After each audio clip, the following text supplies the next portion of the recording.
Somin pressed her long fingers against the communication console and felt the familiar hum of energy flowing through the crystalline circuits that made up most Valorian technology. Her pale blue skin reflected the soft glow from the displays around her as she monitored the peaceful chatter of trade ships moving between the outer colonies and HFY. For 300 years, her people had lived in harmony with dozens of alien species across this sector of the galaxy, and the communication networks buzzed constantly with friendly exchanges about cargo manifests and weather reports and family news from distant worlds. The morning started like any other, in the communications center of the Galactic Trade Hub. Kang Ho walked through the curved corridors with his usual calm dignity, his tall frame moving gracefully between the workstations where young Valorians like Somin kept track of the thousands of ships that visited their world each day. As trade ambassador, Kang Ho handled all the diplomatic relations with the various alien species who came to do business on HFY. His crystalline features showed the wisdom of someone who had spent decades learning about different cultures and finding ways for everyone to work together peacefully. Taiyang stood near the large viewing window that looked out over the spaceport, where ships from across the galaxy landed and took off in endless streams. As defense coordinator, he was responsible for the safety of their world, though his job mostly involved directing traffic and making sure visitors followed basic safety rules. The Valorians had not fought a real war in living memory, and their defense fleet consisted mainly of small patrol ships designed to rescue disabled vessels and guide lost travelers to safety. Somin liked her work because it let her talk to beings from many different worlds. Today she had helped a family of traders from the Centauri colonies find a good place to sell their exotic fruits, and had guided a lost exploration ship back to the main shipping lanes. The galaxy felt safe and friendly when viewed from her console, with its steady stream of normal conversations about normal problems that could be solved with normal solutions. That feeling changed completely when her console started picking up strange signals from the Outer Rim colonies. The first message came from New Viridian, a farming world that supplied food to dozens of systems. The transmission was broken and filled with static, but Somin could make out words like massive ships and cannot respond before the signal cut off entirely. She tried to raise New Viridian again, but got only silence from a world that usually sent hourly reports about crop yields and weather conditions. An hour later, another colony went silent, then another. Somin called Taiyang over to her station and showed him the pattern of lost communications. The older Valorian studied the star charts with growing concern as he realized that 3 colonies had stopped transmitting, all along what appeared to be a straight line heading directly toward their home system. Kang Ho joined them at the console and listened carefully as Somin played back the fragments of distress calls she had managed to record. The messages spoke of huge black ships that blocked out the sun and weapons that could destroy entire cities in seconds. One terrified voice mentioned something called Ravagers before the transmission ended in a burst of static that hurt to listen to. Taiyang immediately contacted the defense stations scattered throughout their system, but the responses he got back made him feel cold inside. The Valorian defense fleet had 12 patrol ships, each one designed for rescue operations and equipped with basic energy shields and light weapons meant for clearing space debris. Against whatever had destroyed 3 colonies in as many days, these ships would be completely useless. Somin kept trying to reach the lost colonies while Kang Ho used his diplomatic channels to contact other governments in nearby systems. What they learned made the situation seem even more hopeless. The Ravagers were not just attacking Valorian colonies, but had been moving through this entire sector of space for the past month, destroying everything in their path. Dozens of worlds had fallen silent, and no military force sent to investigate had ever returned. The few survivors who managed to escape in small ships all told the same story. The Ravagers arrived without warning in a fleet of enormous black warships that could obliterate planetary defenses in minutes. They took everything of value, enslaved anyone useful, and left behind dead worlds stripped of all resources. No one knew where they came from or what they ultimately wanted, but their path of destruction stretched across hundreds of light years. Taiyang studied the tactical reports and realized with growing horror that HFY lay directly in the Ravagers' path. Based on their current rate of advance, the enemy fleet would reach their system in less than a week. The Valorian government held an emergency session that lasted through the night, but no one could suggest any solution that might save their world and its 2 billion inhabitants. By the second day, panic was starting to spread through the population as news of the approaching threat became impossible to hide. Some families tried to board passenger ships heading to distant systems, but there were not enough vessels to evacuate even a tiny fraction of the people. Most Valorians could only wait and hope that somehow their peaceful world would be spared, the fate that had befallen so many others. Kang Ho made the decision that would change everything. Sitting in his office overlooking the bustling spaceport that might soon be reduced to smoking ruins, he authorized So Min to broadcast a general distress signal across all known communication channels. The message was simple and desperate. HFY was about to be attacked by an overwhelming enemy force, and any civilization capable of providing military assistance would be welcomed with eternal gratitude. So Min sent the signal using the most powerful transmitters on their world, boosting the range far beyond anything they had ever attempted before. The message included detailed information about the Ravager fleet, tactical data gathered from the destroyed colonies, and the exact coordinates of HFY. She broadcast continuously for 6 hours, sending their plea for help into the vast darkness of space with little hope that anyone would respond.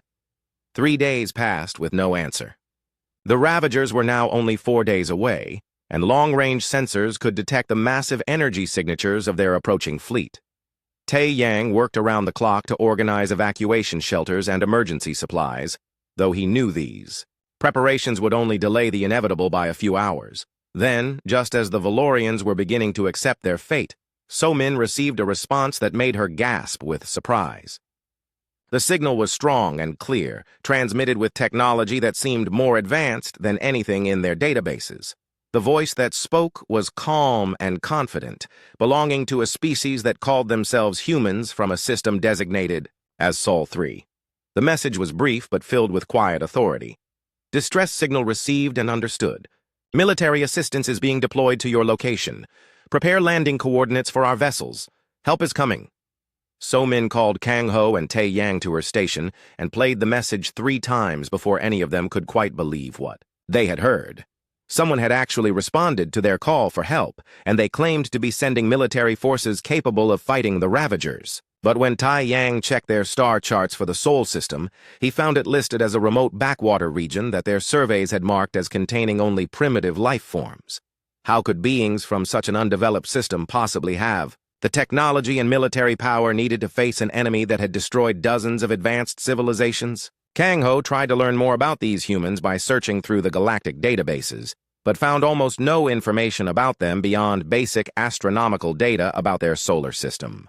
Still, hope was better than despair, and the 3 Valorians began preparations to receive their mysterious allies, while trying not to think too much about what kind of help a primitive species could possibly provide against the most dangerous enemy the galaxy had ever seen. Ji-Woo carefully arranged her research materials across the curved desk in her laboratory, trying to make sense of the limited data they had about the mysterious humans who claimed they were coming to help. As the chief xenobiologist for Valonus Prime, she was responsible for establishing first contact protocols whenever they encountered a new species, but she had never faced a situation quite like this one. Usually, new species introduced themselves through careful diplomatic channels with plenty of time for cultural exchange and mutual learning, not in response to a desperate cry for military assistance against an overwhelming enemy.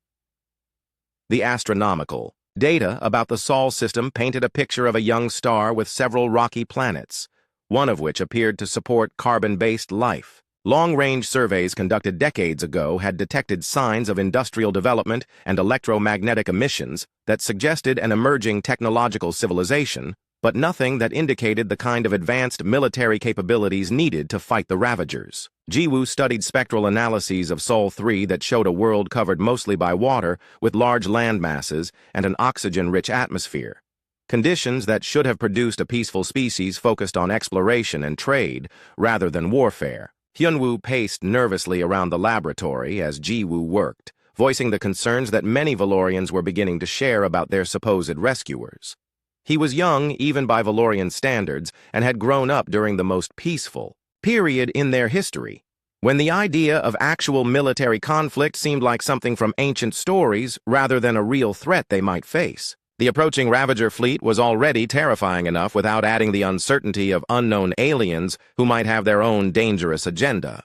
Hyunwoo pointed out that they knew almost nothing about human psychology or motivations. What if these beings were actually working with the Ravagers and planned to attack HFY from a different direction while the main enemy fleet approached from the rim? What if they were scavengers who waited for civilizations to be weakened by other threats before moving in to claim whatever remained? What if they were simply lying about their military capabilities and would flee the moment they saw the size of the Ravager fleet? Jiwoo tried to remain optimistic, but she had to admit that Hyunwoo raised valid concerns. The humans had responded to their distress call with impressive speed and confidence, but that could mean many different things.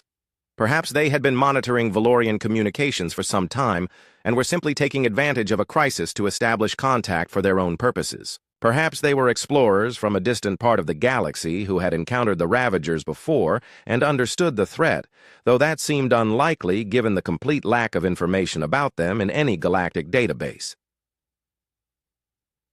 Tae Yang visited the laboratory several times each day to check on their progress and share updates about the approaching threats. His defense sensors could now clearly detect the Ravager fleet, which appeared to consist of over 200 massive warships moving in perfect formation toward their system. The enemy vessels were each several kilometers long and generated energy readings that dwarfed anything in the Valorian military. At their current rate of approach, the Ravagers would arrive in exactly 4 days. Meanwhile, the humans had sent additional messages confirming their estimated arrival time and requesting detailed information about Valorian technology and military capabilities. Jiwoo found these requests somewhat puzzling because they seemed to focus on topics that should be irrelevant to species coming to provide assistance. The humans wanted to know about their industrial capacity, their population centers, their resource distribution, and their existing trade relationships with other civilizations. Kang-ho authorized the release of most of the requested information, reasoning that beings who were risking their lives to help them deserved to know what they were protecting. But some of the human questions made him uncomfortable in ways he could not quite explain. They asked about the location of government facilities, the structure of their military command, and the procedures for authorizing planetary defense operations. These seemed like the kinds of details that an occupying force might want to know, rather than information needed by friendly reinforcements. The human communication style was also strange compared to other species the Valorians had encountered. Most civilizations used flowery diplomatic language filled with expressions of mutual respect and cultural appreciation when establishing first contact. The humans spoke with military precision and seemed more interested in practical details than cultural exchange. Their messages included technical terms that did not translate well into Valorian and references to concepts like rules of engagement and acceptable casualty limits that suggested a very different approach to conflict resolution. Jiwoo spent hours trying to analyze the linguistic patterns in the human messages, looking for clues about their psychology and social structure. What she found made her increasingly puzzled about what kind of species they were dealing with. The humans used complex grammatical structures that indicated a highly developed civilization, but their vocabulary included an unusual number of words related to warfare, strategy, and military organization. They seemed to have detailed terminology for concepts that most peaceful species would never need to discuss. On the 3rd day before the human arrival, So-Min received a message that made everyone involved in the first contact preparations stop what they were doing and stare at their displays in confusion. The humans were requesting permission to deploy advanced reconnaissance units and defensive installations around HFY, along with detailed maps of their orbital space and planetary surface. The message was polite, but included technical specifications for weapons platforms and shield generators that were far beyond anything in Valorian technology. Tae Yang studied the human equipment specifications and felt his blood turn cold as he realized what he was looking at. The defensive installations they wanted to deploy were actually military weapons capable of destroying capital ships with single shots. The reconnaissance units were heavily armed patrol vessels that could obliterate the entire Valorian defense fleet without sustaining damage. The humans were not asking for permission to help defend their world.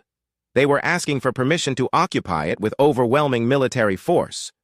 Yunwu had been right to be suspicious.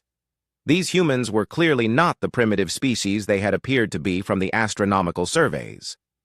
They possessed military technology that was centuries ahead of anything the Valorians had developed, and they were approaching this situation with the confidence of a species that was accustomed to projecting force across interstellar distances. The question now was whether they intended to protect Valonus Prime or conquer it. Kang Ho called an emergency meeting of the Planetary Council to discuss their options, but the discussion was brief and depressing. They could refuse the human, request and face the Ravagers alone with no hope of survival, or they could accept the human presence and hope that their mysterious rescuers had good intentions. Neither choice offered any guarantee of safety for the Valorian people. In the end, they decided to trust the humans because the alternative was certain death. Kang Ho sent a message authorizing the deployment of human forces around their world, though he included a request for assurances that Valonus Prime would remain under Valorian sovereignty after the crisis had passed. The human response was immediate and somewhat reassuring. They confirmed that they had no territorial ambitions regarding Valorian space and were responding purely to provide assistance against a mutual threat. But Jiwoo noticed something troubling about the way the humans phrased their response. They did not promise to leave after the Ravagers were defeated. They promised to respect Valorian sovereignty within the framework of galactic security requirements. She was not sure what that meant, but it sounded like the kind of language that lawyers used when they wanted to leave themselves room to interpret agreements in unexpected ways. On the morning of the fourth day, Somin detected massive energy signatures at the edge of their solar system as the human fleet dropped out of faster-than-light travel. The readings were unlike anything in their databases, showing power generation, capabilities that seemed almost impossible for vessels of any reasonable size. Taeyang tried to get visual confirmation of the approaching fleet, but the humans politely declined his request and suggested that all Valorian personnel remain at their duty stations until the security situation had been properly assessed. Jiwoo realized that they were about to discover the truth about their mysterious rescuers, but she was no longer sure whether that truth would be good news or bad news for the people of Valonus Prime. The humans were clearly far more advanced and powerful than they had initially appeared, but advanced civilizations could be dangerous allies just as easily as they could be effective protectors. As the hours passed and the human fleet moved deeper into their system, Jiwoo prepared herself for a first contact experience, unlike anything in the textbooks she had studied or the diplomatic protocols she had memorized. The beings approaching. Their world were not peaceful explorers or friendly traders. Admiral Lee stood on the bridge of the flagship Terra Nova and watched the tactical displays show the Valonus system spreading out before his fleet in perfect detail. The long-range sensors had been mapping every asteroid, every orbital platform, and every ship in the system since they had dropped out of hyperspace 6 hours ago, and the picture they painted was exactly what he had expected from the intelligence reports. The Valorians were a peaceful trading civilization with virtually no military capabilities and no understanding of the kind of threat they were about to face. Captain Park moved efficiently between the command stations as her tactical teams coordinated. The deployment of nearly 400 human warships throughout the Valonus system. Each vessel knew its assigned position and mission parameters, from the massive dreadnoughts that would form the primary battle line to the smaller destroyers that would hunt down any Ravager ships attempting to escape the coming engagement. The human fleet operated with a level of precision that came from decades of experience in similar operations across dozens of different star systems. Commander Kim studied the cultural and linguistic data that his xenological teams had compiled during their approach to Valonus Prime. The Valorians appeared to be exactly the kind of species that humanity had sworn to protect when they first encountered evidence of the Ravager threat years ago. They were intelligent, peaceful, and completely unprepared for the kind of systematic destruction that was heading their way. Without human intervention, every person on Valonus Prime would be dead or enslaved within hours of the Ravager arrival. The scale of the human response would probably shock the Valorians, but Admiral Lee had learned from previous encounters that overwhelming force was the only language the Ravagers understood. Half measures and proportional responses only encouraged them to press their attacks harder. The only way to protect innocent civilizations was to demonstrate such complete military superiority that even the Ravagers would think twice before continuing their expansion into human-protected space. Captain Park completed the deployment of advanced reconnaissance ships and began transmitting detailed tactical assessments back to the flagship. The Valorian orbital infrastructure was even more vulnerable than their preliminary intelligence had suggested, with no military installations worthy of the name and only a handful of civilian patrol craft that would be completely useless in the coming battle. The humans would need to establish a complete defensive perimeter around the planet using their own platforms and weapons. Commander Kim opened a communication channel to the Valorian leadership and was somewhat amused by their obvious nervousness when they saw his face on their screens. Most species reacted with surprise when they realized that humans looked quite similar to many other bipedal races, though the Valorians seemed more concerned about the military uniforms and professional bearing of everyone visible on the human bridge. They had clearly been expecting primitive savages rather than the disciplined representatives of an advanced military civilization. Admiral Lee allowed Commander Kim to handle the initial diplomatic protocols while he focused on the tactical situation. The Ravager fleet was still 2 days away, which gave the humans enough time to establish proper defensive positions and evacuate any Valorian civilians from areas that might become combat zones. The human fleet carried enough firepower to reduce the entire Ravager force to scrap metal, but Admiral Lee preferred to minimize collateral damage whenever possible. The Valorian trade ambassador, Kang Ho, appeared on the communication screen with an expression of barely controlled anxiety as he tried to understand what was happening around his world. He had clearly been expecting a small rescue force, not the largest military fleet ever assembled in this sector of the galaxy. Commander Kim patiently explained that humanity took threats to innocent civilizations very seriously and always responded with sufficient force to guarantee the safety of those under their protection. Captain Park interrupted the diplomatic conversation to report that her tactical analysis was complete and the results were both better and worse than expected. The good news was that the Valorian population centers were well distributed across their planet, making it easy to establish overlapping defensive fields that would protect civilian areas from orbital bombardment. The bad news was that the Ravager fleet approaching their system was larger than usual, suggesting that this attack was part of a major expansion push rather than a routine raiding operation. Admiral Lee studied the updated intelligence about the Ravager force and made several adjustments to his battle plan. 400 human ships would be more than sufficient to handle 200 Ravager vessels, but he wanted to ensure that the victory was so complete and so devastating that word of it would spread throughout Ravager space and discourage future attacks against human-protected worlds. The destruction of this fleet needed to send a message that would be impossible to ignore or misinterpret. Commander Kim continued his conversation with the Valorian leadership, gradually revealing more details about human capabilities and intentions, as their anxiety levels decreased.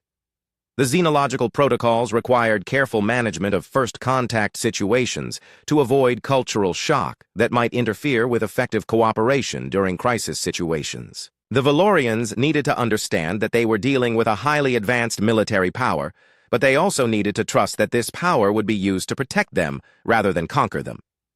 The Valorian Defense Coordinator, Tai Yang, asked several questions about human military doctrine that showed he was beginning to grasp the true scale of what was happening around his world. He wanted to know how many ships the human fleet contained, what kinds of weapons they carried, and how they planned to coordinate their defense of HFY. Commander Kim provided general answers that were reassuring without revealing specific capabilities that might prove useful to enemy intelligence networks. Captain Park began deploying orbital defense platforms around HFY with the kind of efficiency that only came from extensive practice at similar operations. Each platform was a small fortress capable of engaging multiple enemy vessels simultaneously, and the network of overlapping fields of fire would make it virtually impossible for any Ravager ship to approach the planet's surface. The platforms also carried planetary shield generators that could protect population centers from orbital bombardment even if enemy vessels somehow penetrated the outer defensive perimeter. The Valorian communications officer, So Min, was monitoring human fleet communications and reporting her observations to her superiors with growing amazement. The humans coordinated their operations using communication protocols that were far more sophisticated than anything in Valorian technology, and their ships moved with precision that suggested computer-assisted navigation systems of incredible complexity. Every aspect of the human response demonstrated technological capabilities that were decades or possibly centuries ahead of what the Valorians had achieved. Admiral Lee authorized the release of additional information about human military history to help the Valorians understand what they were witnessing. Humanity had been fighting interstellar conflicts for over 50 years, gaining experience against pirates, raiders, rogue artificial intelligences, and various other threats that emerged in the lawless regions between established civilizations. The Ravagers represented the most serious threat humanity had yet encountered, but they were far from the first enemy force that had learned to fear human military capabilities. Commander Kim explained that humanity had been monitoring Galactic communications for decades and had become increasingly concerned about the pattern of destroyed civilizations along the galactic rim. The Ravagers represented an existential threat not just to individual worlds, but to the entire structure of interstellar civilization, and allowing them to continue their expansion would eventually threaten human space as well. The defense of Valanus Prime was therefore both a humanitarian mission and a strategic necessity. The Valorian xenobiologist, Ji Woo, asked several perceptive questions about human psychology and social organization that impressed Commander Kim with their depth and sophistication. She wanted to understand how humanity had developed such advanced military capabilities while apparently maintaining ethical standards that emphasized protection of innocent life. Most species that achieved this level of military power used it primarily for conquest and expansion, rather than for defending others. Captain Park completed the deployment of the Orbital Defense Network and reported that Valanus Prime was now protected by firepower equivalent to that of a major fleet base. The defensive platforms were integrated with the human battle fleet to provide multiple layers of protection that would be virtually impossible for the Ravagers to penetrate. Any enemy ships that somehow survived the initial engagement would find themselves trapped in a killing field with no possibility of escape or victory. Admiral Lee reviewed the final preparations and felt satisfied that his fleet was ready for the coming battle. The Ravagers were about to discover that their long string of easy victories had finally come to an end. More importantly, the Ravager fleet dropped out of hyperspace at the edge of the Valanus system with the kind of dramatic flourish that had terrorized dozens of civilizations across the galaxy. 200 massive black warships materialized in perfect formation, their dark hulls seeming to absorb light rather than reflect it as they began their inexorable advance toward the inhabited worlds that lay helpless before them. Each ship was a monument to destructive power, bristling with weapons designed to reduce entire cities to ash, and equipped with cargo holds large enough to carry away the wealth of conquered planets. General Seo monitored the Ravager arrival from his command post aboard one of the human assault carriers and felt a familiar mixture of anticipation and disgust as he watched the enemy fleet begin their standard intimidation tactics. The Ravagers always opened their attacks with the same psychological warfare designed to break the will of their victims before the shooting even started. They would broadcast demands for surrender, demonstrate their overwhelming firepower against some insignificant target, and then give their enemies a few hours to contemplate the futility of resistance before beginning the systematic destruction. Lieutenant Na checked her fighter squadron's readiness status and smiled grimly as she reviewed the tactical situation. The Ravager fleet was impressive by the standards of most galactic civilizations, but human intelligence had been studying their capabilities for years and had developed countermeasures for every weapon system and tactical doctrine they employed. The enemy ships were large and heavily armed, but they were also slow and predictable, designed to overwhelm primitive opponents rather than engage with technologically superior forces. Dr. Lim prepared his medical teams for the possibility of civilian casualties, though the human defensive preparations made such losses highly unlikely.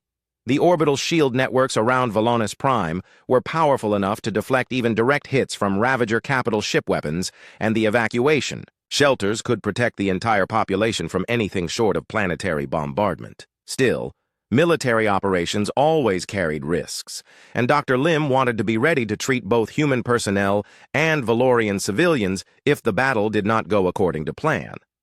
The Ravager commander transmitted the usual ultimatum demanding immediate surrender and threatening the complete destruction of Valanus Prime if his demands were not met within 1 standard hour. The message was delivered with the kind of casual arrogance that came from centuries of easy victories against helpless opponents who had no choice but to submit or die. The Ravagers had never encountered serious resistance and had no reason to expect that this engagement would be any different from all the others. Admiral Lee listened to the Ravager ultimatum with mild amusement before composing his response, which consisted of exactly 7 words. Negative, withdraw immediately, or face consequences. The brevity and confidence of the human reply seemed to puzzle the Ravager commander, who had probably expected either immediate surrender or panicked pleas for mercy. The idea that anyone would dismiss his threats so casually was apparently beyond his experience or understanding. Captain Park used the hour-long ultimatum period to complete the final adjustments to the human battle formation, positioning each ship for maximum effectiveness against the enemy force, while maintaining overlapping fields of fire that would prevent any Ravager vessels from escaping the coming engagement. The human fleet had trained extensively for this kind of operation, and every captain knew exactly what was expected of them when the fighting began. The Ravagers opened their attack with a massive bombardment designed to obliterate any defensive installations around HFY and demonstrate their overwhelming firepower to anyone who might be watching from the planet's surface. Hundreds of plasma bolts and missile salvos streaked across space toward the human defensive positions, carrying enough destructive energy to sterilize continents and reduce space stations to their component atoms. So Min watched the approaching devastation from her shelter deep beneath the Valorian capital and felt her heart stop as she realized that nothing could possibly survive such an overwhelming assault. The human fleet had seemed impressive when it arrived, but the sheer scale of the Ravager attack made their promised protection seem like wishful thinking. In moments, their mysterious rescuers would be reduced to debris, and HFY would face the same fate as all the other worlds that had fallen to Ravager aggression. Then something impossible happened. The human ships did not explode or flee or beg for mercy as the Ravager weapons struck their positions. Instead, advanced shield systems that had never appeared in any galactic database absorbed the enemy fire and redirected the energy harmlessly into space. Point defense networks intercepted incoming missiles with casual efficiency, while armor plating that seemed impossibly strong shrugged off direct hits from weapons that should have been able to penetrate any known material. Admiral Lee waited until the Ravager bombardment had spent itself against human defenses before giving the order that would change the balance of power in this sector of the galaxy forever. The human fleet opened fire with weapons that made the Ravager assault look like a children's fireworks display by comparison. Railgun projectiles, moving at significant fractions of light speed, punched through enemy shields as if they were made of paper and reduced Ravager capital ships to expanding clouds of superheated plasma. Lieutenant Na led her fighter squadrons into the heart of the enemy formation with the kind of aggressive tactics that only worked when you possessed overwhelming technological superiority. Human fighters were faster, more maneuverable, and better armed than anything the Ravagers had ever encountered, and their pilots had trained against opponents far more dangerous than pirates who were accustomed to bullying helpless civilians. The Ravager fleet, which had never faced serious opposition in over 1,000 years of expansion, began to break apart under the human assault with shocking rapidity. Ships that had terrorized entire sectors found themselves outgunned and outmaneuvered by opponents who seemed to anticipate their every move and counter their every tactic. Within the first hour of combat, 60 Ravager vessels had been reduced to wreckage while the human fleet remained completely intact. General Seo deployed his ground forces when several damaged Ravager ships attempted to land troops on HFY in a desperate attempt to take hostages or establish bargaining positions. The human soldiers who emerged from their landing craft were equipped with powered armor and energy weapons that made them nearly invulnerable to conventional attacks, and their coordination and training allowed them to systematically dismantle Ravager positions with minimal casualties. Taeyang watched the ground combat from his command center and felt his understanding of military affairs undergo a fundamental transformation as he observed human infantry tactics. The soldiers moved with mechanical precision through the Ravager positions, using advanced sensors to locate enemy positions and overwhelming firepower to eliminate resistance before it could become organized. What should have been a brutal urban warfare campaign was over in less than 3 hours. The Ravager commander, who had begun the engagement with complete confidence in his overwhelming superiority, now found himself desperately trying to understand how his invincible fleet was being systematically destroyed by opponents he had never heard of. His ships were being picked off one by weapons that seemed to ignore his defensive systems, and his most experienced captains were reporting that they were facing technology that was decades ahead of anything in their databases. Captain Park coordinated the final phase of the battle with the kind of professional satisfaction that came from executing a complex plan with perfect precision. The remaining Ravager ships were now trapped within the human defensive perimeter with no possibility of escape, their communications jammers preventing them from calling for reinforcements, and their engines damaged beyond repair by targeted strikes from human weapons. Dr. Lim treated the few human casualties sustained during the engagement, mostly minor injuries from equipment malfunctions rather than enemy action. The overwhelming technological superiority of human forces had made this battle more of a training exercise than a serious combat operation, though Dr. Lim knew that the psychological impact on both the Valorians and any surviving Ravagers would be profound. By the end of the day, only 47 Ravager ships remained intact enough to attempt a retreat, and even those vessels were too badly damaged to pose any threat to human-protected worlds. The survivors limped away from HFY, carrying with them the knowledge that they had encountered a military force unlike anything in their previous experience, one that could destroy their supposedly invincible fleets with casual efficiency. Admiral Lee surveyed the wreckage of the Ravager fleet and felt satisfied that the message would be clear to anyone who received reports of this engagement.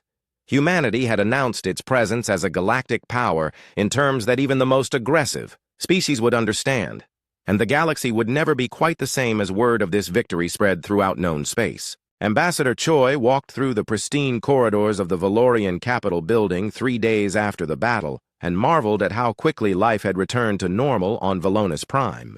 The markets were busy again, ships were landing and taking off from the spaceport, and children were playing in the parks as if the most devastating military force in galactic history had not just been annihilated in their orbital space. The resilience of peaceful civilizations never ceased to amaze her, though she suspected that the Valorians had not yet fully grasped the implications of what they had witnessed. Captain Yoon reviewed intelligence reports from across the galaxy. As news of the Ravager defeat spread through communication networks and trade routes with unprecedented speed, dozens of civilizations that had lived in terror of the approaching threat were celebrating their unexpected salvation, while others were asking pointed questions about where humanity had acquired such overwhelming military capabilities and what they intended to do with them now that their existence was no longer a secret. Researcher Jung analyzed the wreckage of Ravager ships that had been recovered from the battlefield and felt a familiar mixture of fascination and disgust as she studied the evidence of their systematic destruction of other civilizations. The enemy vessels contained artifacts and technology stolen from hundreds of different species, representing millennia of cultural development that had been lost forever when the Ravagers had obliterated their creators. Each piece of wreckage told the story of another peaceful world that had been unable to defend itself against overwhelming aggression. Kang Ho sat across from Ambassador Choi in his office and struggled to find words adequate to express his people's gratitude for their salvation. The human diplomat listened patiently as he tried to explain how impossible their situation had seemed before the human fleet arrived and how miraculous their deliverance felt now that the threat had been eliminated. But Ambassador Choi seemed more interested in discussing the future than celebrating the past, and her questions suggested that humanity had plans that extended far beyond the defense of a single world. So Min monitored galactic communications from her console and reported a steady stream of messages from civilizations across known space who were requesting information about humanity and expressing interest in establishing diplomatic relations. The overnight transformation of humans from unknown primitives to the galaxy's dominant military power had created a political earthquake that was reshaping alliances and power structures throughout this entire sector of space. Ambassador Choi explained that humanity had been observing galactic affairs for much longer than most species realized, using advanced surveillance technology to monitor threats and opportunities from concealment. The Ravager expansion had been identified as an existential danger to interstellar civilization years ago, and humanity had been preparing for this confrontation while most other species remained unaware of the approaching crisis. The defense of Volanus Prime was not an isolated incident, but part of a comprehensive strategy to establish peace and security throughout the galaxy. Captain Yoon provided carefully edited briefings about human military capabilities that revealed enough information to establish credibility without compromising operational security. The fleet that had defeated the Ravagers represented only a small fraction of humanity's total military resources, which were distributed across multiple sectors and equipped with technology that was decades ahead of anything known to galactic science. The era of species like the Ravagers terrorizing peaceful civilizations was coming to an end whether they realized it or not. Researcher Young shared her analysis of Ravager technology and tactics with Valorian scientists, demonstrating how human intelligence networks had been studying the enemy for years and developing countermeasures for every weapon system and strategic doctrine they employed. The victory at Volanus Prime had appeared effortless because humanity had been preparing for exactly this kind of engagement since they first became aware of the Ravager threat, not because the enemy was inherently weak or incompetent. Tai Yang asked detailed questions about human military doctrine and was somewhat disturbed by the answers he received. Humanity approached warfare with a level of systematic planning and technological sophistication that suggested they had been fighting interstellar conflicts for much longer than their recent emergence into galactic politics would suggest. Their ships, weapons, and tactical procedures all showed evidence of extensive combat experience against opponents who had possessed advanced technology and professional military organizations. Ambassador Choi revealed that humanity controlled territory in multiple sectors of the galaxy and had been establishing colonies, trade networks, and military bases for over a century while maintaining strict communication security that had prevented other species from detecting their expansion. The humans had been watching the galaxy from the shadows, learning about alien civilizations and identifying threats that would eventually require their intervention. Ji Woo struggled to understand how humanity had achieved such rapid technological advancement while remaining completely unknown to the galactic scientific community. Human ships incorporated design principles and materials that appeared to be derived from dozens of different alien technologies, suggesting either extensive trade relationships that had escaped detection or more disturbing possibilities involving the acquisition of technology from species that were no longer available to answer questions about how they had lost it. Captain Yoon explained that humanity had developed a policy of offering protection to peaceful civilizations in exchange for technological cooperation and political alignment within what they called the Terran Protective Collective. Species that joined this organization would benefit from human military protection, advanced technology transfers, and preferential trade relationships, while maintaining internal autonomy and cultural independence under the oversight of human advisors. Hyun-woo raised concerns that were shared by many Valorians about the long-term implications of accepting human protection. What guarantees did they have that humanity would continue to respect Valorian sovereignty once the immediate crisis had passed? What would happen to species that chose not to join the Terran Protective Collective? What kinds of obligations would membership in this organization impose on civilizations that had never needed to think about military affairs or strategic alliances? Ambassador Choi acknowledged that these were reasonable concerns and provided detailed information about the structure and policies of the Terran Protective Collective. Member species retained complete control over their internal affairs while accepting human guidance on matters relating to galactic security and technological development. The arrangement was designed to provide the benefits of advanced military protection without the disadvantages of foreign occupation or cultural assimilation. Kang-ho realized that the choice facing Volanus Prime was not really a choice at all. They could join the human sphere of influence and enjoy unprecedented security and prosperity, or they could attempt to maintain their independence and face the next major threat without the protection that had just saved their civilization.